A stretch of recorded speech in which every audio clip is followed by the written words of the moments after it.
નમસ્કાર મિત્રો, તમારું સ્વાગત છે। હાલ ઘણા દિવસો થયા છે પરંતુ ગુજરાતમાં વરસાદ નથી નોંધાયો। મિત્રો, હાલ ખૂબ જ ખેડૂતોને વરસાદની જરૂર છે।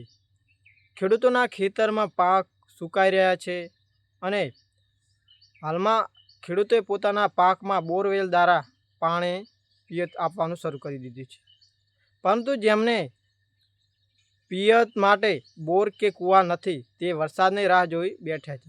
તેમને હાલ દિવસો ખૂબ જ વિપરીત જઈ રહ્યા છે, જેમાં હવે એક મહત્ત્વના અને રાહતના સમાચાર સામે આવ્યા છે। મિત્રો, હાલમાં જોવા જઈએ તો બંગાળની ખાડીમાં સિસ્ટમ સક્રિય થઈ છે।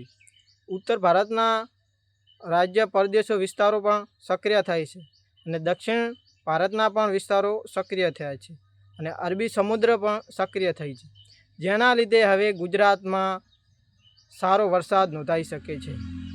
હવે 27 ઓગસ્ટથી સારા વરસાદની શક્યતા વધી જશે, જે 6 સપ્ટેમ્બર સુધી સમગ્ર ગુજરાતમાં સાર્વત્રિક વરસાદ નોંધાઈ શકે છે, જેથી ખેડૂતોના પાકોને રાહત મળી શકે છે।